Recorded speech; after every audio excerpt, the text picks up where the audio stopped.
Former 12-time All-American swimmer Riley Gaines giving powerful testimony on Capitol Hill on her fight to protect women's sports.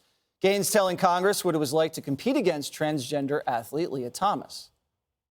The number of female athletes who have been denied opportunities, traumatized, or hurt by policies that claim to promote inclusion is growing at an alarming rate. Defending women's rights is not anti-anyone. Believing in biology is not bigoted. And following the science that there are only two sexes and that there are very real and important differences between the two sexes is not hateful, it's fact. There was even a group of girls who undressed in the janitor's closet. They changed clothes in the janitor's closet because they felt more comfortable undressing in that environment than they did undressing next to someone with male gaze. They were doing it because they were violated. Riley also standing up to a Democrat who said that Republicans were promoting hateful rhetoric. Listen. Today, transgender youth are among the most at risk of homelessness, depression, and death by suicide.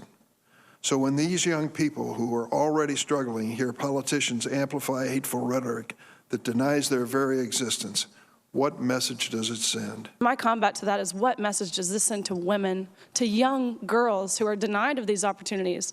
So easily their rights to privacy and safety thrown out of the window to protect a small population, protect one group as long as they're happy.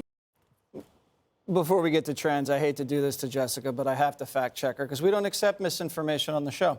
California has the highest homeless rate in the nation. Rate. Florida has the 21st highest rate in the nation. Oh, that wasn't... Fact check closed. No, well, it's not. Please talk about the trans swimmers. Look, no. This is more important. Come on, this issue.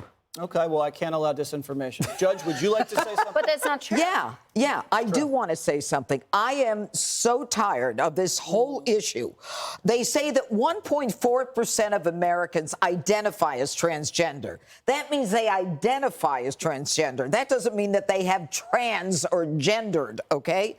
I want to know if Dick Durbin is so worried about that 1.4% who identify as transgender and may change their mind at some point. What about the 22 veterans a day, or 20 now, who commit suicide every day? You want to talk about depression? You want to talk about PTSD? Let's talk about the veterans who are killing themselves because we sent them to war and they did us a solid and we do shit for them. Excuse me. We do nothing for them when they come back. I'm sorry. I apologize. Now it's 2023. Why do women have to object to a guy watching them undress? What's with this bathroom nonsense? When did this start? This is what happened in Loudoun County, Virginia, where a girl gets raped by a guy in a girl's bathroom. The guy says he identifies as a female. The school sends him to another school. He then sexually assaults another girl. Girls should not be subjected to this. We are defeating women. We are erasing women. We're minimizing them. We're trivializing them. We're degrading them. And yes, we're oppressing them.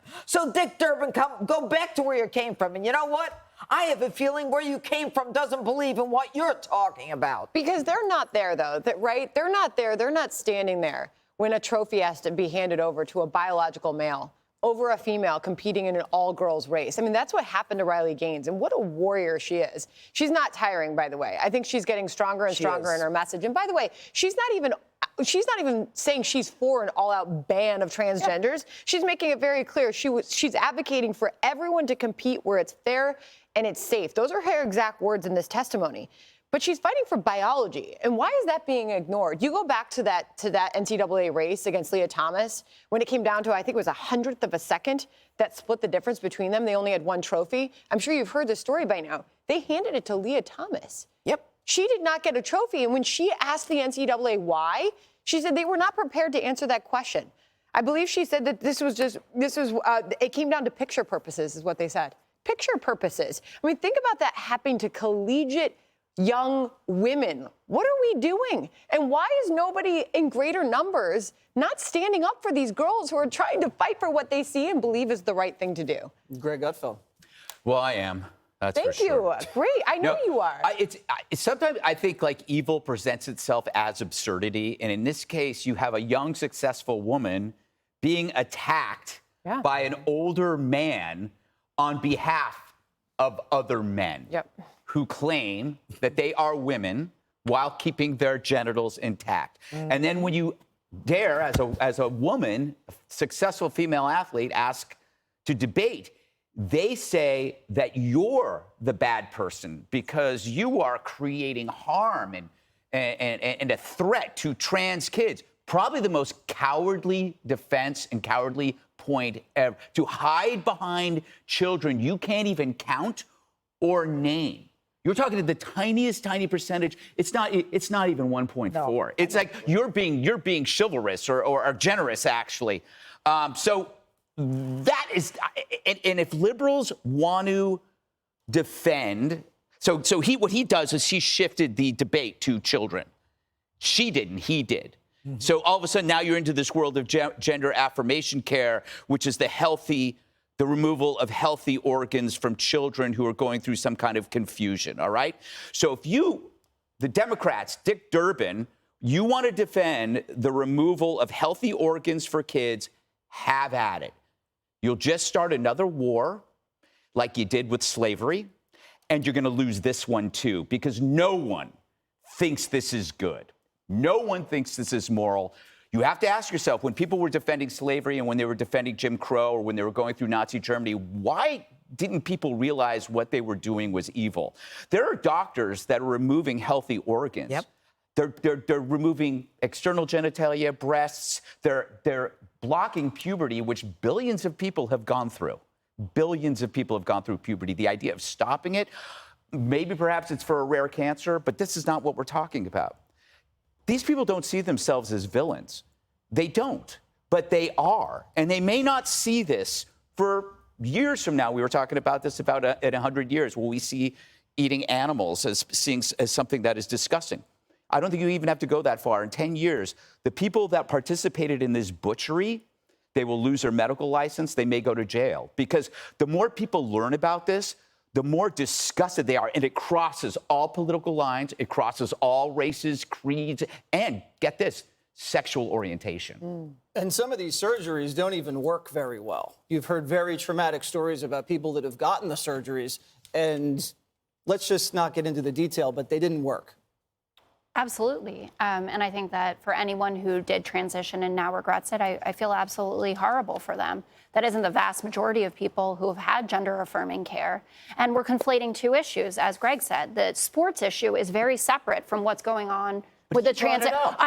He brought it up, not me. I'm merely pointing out the conflation. No, right. So I said, as Greg said, like, that was a nice thing that I did. You know, like, Greg No, it sounded like you were saying I was conflating it. No. I'm sorry. Okay. Great. Apology accepted. So 70% of Americans do not think that, for example, Leah Thomas should have been able to compete on the collegiate level with girls. That's a huge majority. When people win huge legislative battles on less than 70% uniformity on an issue like that. And I think it's important that liberals are the ones who are talking about this, like me on TV and others, make that clear that this is one of those issues where the activist class is completely out of step with the average person on these issues. It is also true that a majority of Americans believe that states should not be criminalizing gender-affirming care and that there are states that are going too far.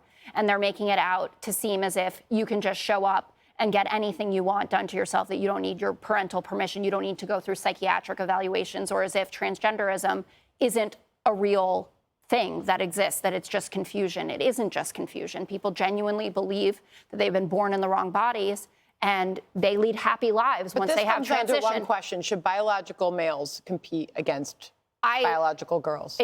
To me, it seems quite clear that they shouldn't be able to, and I don't know what the solution is to make sure that everybody can compete if they want, whether that means that you're their own lane. That's open category.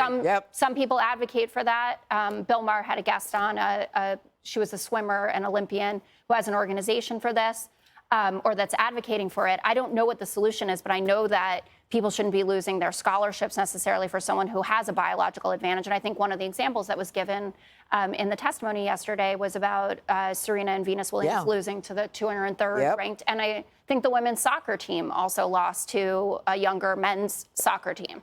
Mm-hmm. So I think that we can make sure that transgender people are protected and also talk about the value of competitive sports and that it puts people at a disadvantage. I'm also, the idea of elevating the targeted harm of transgendered kids, I need to see the data on that because there are a lot of miserable kids out there right now, thanks to COVID. There are a lot of people going through a lot of problems, and we don't hear a thing about them. And all we keep hearing is, what about the trans kids? Yep. And it's used to shut down these real debates.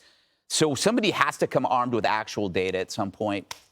And it's used to make a lot of money. It's multi-billion-dollar industry, and it keeps making more and more every year. It's about the money. Coming up, Democrats in a frenzy to stop Joe Manchin from spoiling Joe Biden's path. Hey, Sean Hannity here. Hey, click here to subscribe to Fox News YouTube page and catch our hottest interviews and most compelling analysis. You will not get it anywhere else.